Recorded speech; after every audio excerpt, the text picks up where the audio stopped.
Hey everyone, it's Strange Michael. I hope you're doing well today. I have a review for a movie that I saw on a list at my job. I was on the computer, and Windows, of course, gives you like a little list of articles they think you might be interested in due to past research on different things.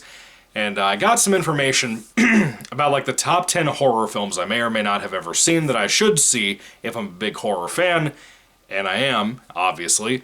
And I saw one of these movies listed called Hellbender, and it happened to be on Shudder, which I saw that today, was really excited after I watched the horrible movie I just reviewed called Nomads. And here I am talking about Hellbender, which is a 2021 film, about an hour and a half. It's made, I mean, when I say made, I mean everything. Edited, directed, written, everything, acted in by a group of people that are a family, called the Addams Family. That's kind of cute. It's kind of cute, I'll give them that. They made a movie here that is kind of low budget, lower than I usually talk about. But I didn't mind that so much. It doesn't harm the film as much. In some ways it can, in some ways it really doesn't. It's kind of a mother-daughter movie. Like kind of a story about a mother and a daughter living their life together out in the middle of nowhere, in a house out in the woods, which is very nice. Being a southern guy, I like that idea. It's a cool idea. As a setting for a horror film, I don't really consider this a horror movie. It's kind of a horror movie light, as in L-I-T-E. Very light horror. But not really like in your face. Not really gory or suspenseful or disturbing or anything like that. Essentially, this daughter's kind of getting lonely. But her and her mom are very close. She's homeschooled, or whatever you want to call it, or she just stays at home. I don't think her mom works as any kind of job, as far as I know. They just kind of live out in the woods in this really solid-looking house. They have a band that the movie is named after called Hellbenders. And they make kind of like a post-punk type of music, and it's freaking good. It's really good. One of the best things about this movie is the music. It's great. Pretty much every song in the film, except for like one, I loved. Not liked, loved. Thought they were really, really solid. The look of the film, even for a lower budget film, looks really good for the kind of budget they were probably dealing with. I'm very impressed. I haven't seen anything else they've done, but a lot of people seem to really support them. This film itself even got a review from bigger critics like Chris Stuckman, which kind of surprised me as I looked this up a minute ago before I did my review. I'm not as in love with it as a lot of people are. I think the subject matter is kind of interesting, and I do want to keep it very spoiler-free, pretty much like I always do, but I do want to give you one more detail about the story itself with this mother-daughter situation. The daughter was told that she had to stay away from people her entire life, pretty much since she was about the age of 5, I believe. And the mother just kind of told her she had a disease, she's sick, she could get sick very easily. By the way, this is very clearly a COVID movie because everybody, except for the main people, like the mother and daughter, are standing like 8 feet apart, 10 feet apart, away from each other every single scene. Very obvious, kind of annoying, but the context of the situation, I get it, I guess. It still doesn't make it not a weird COVID movie. But anyway, the daughter in the film is told that she supposedly has some kind of sickness or whatever. And she starts to wonder if, by some means of some pretty weird things in the movie, that maybe her and her mom, maybe her family in general, that they don't really know or have seen or talked to, may have some kind of ties to some kind of witchcraft. This is probably the first ever, off the top of my head, witch-related film, or witchcraft-related film, I've ever really talked about so far. I'm not the biggest fan of witch movies. I just haven't been. The biggest one that I come to being the interested party in is Scooby-Doo and the Witch's Ghost. That's about it. I'm not a fan of The Witch, or Vavitch, whatever you want to call the piece of shit. I think it's boring as hell. Has some good moments, but it's just boring. Not a witchcraft movie guy. Never seen The Craft or The Craft Legacy, whatever those two films are called. I've heard they're okay, but I just haven't seen them. Blair Witch 2. It's kind of a witch, but kind of not. It's not my thing. I'm kind of mixed on a lot of the witch-type stuff. It's just because a lot of it doesn't interest me. A lot of it's just very lackluster, very underdeveloped, very bland, you know, for me. And that's kind of sad. I want more movies like this kind of film that have more of a style like how Hellbender has.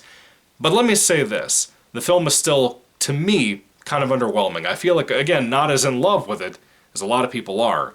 Even down to Sinister Cinema Reviews, who I watched his review for this as well. I'm kind of surprised by all the positive feedback for this film.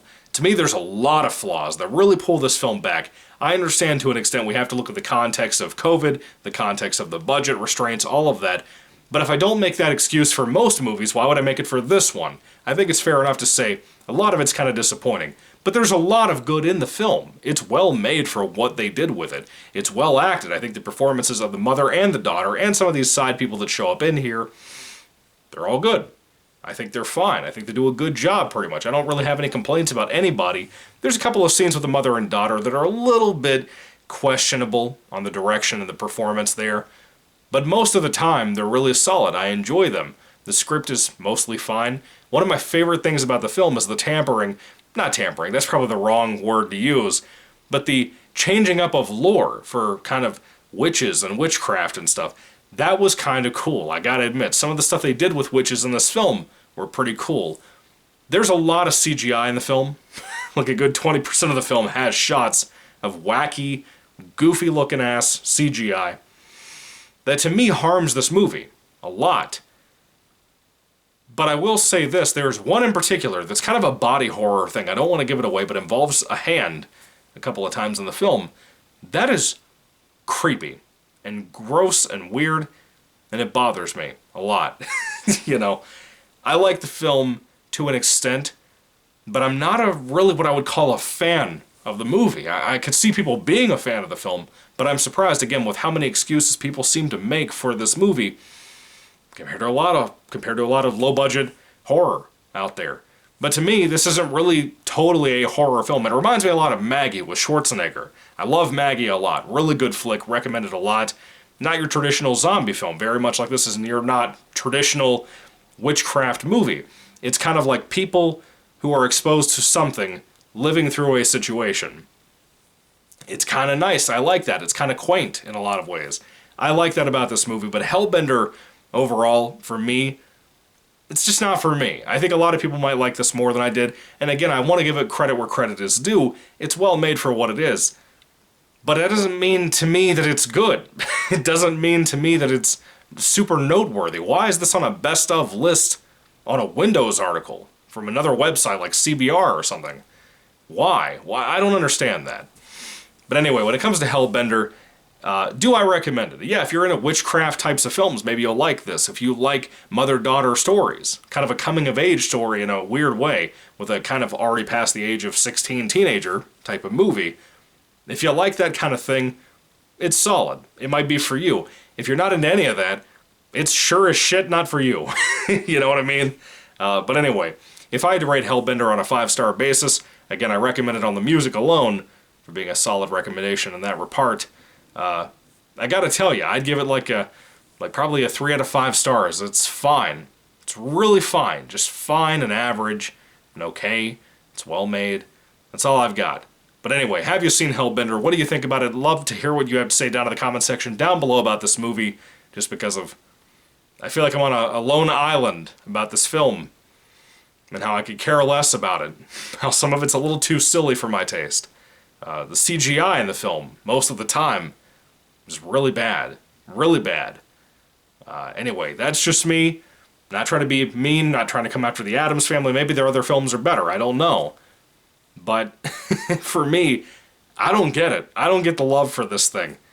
To an extent, I kind of get the interest, but not the love and absolute adoration for this. But anyway, that's just me, as I said. What are your thoughts? Put them down. Let me try that again. What are your thoughts? Put them down in the comment section down below. I would love to hear what you all have to say about Hellbender. Thank you for watching, guys. God bless you all, and goodbye.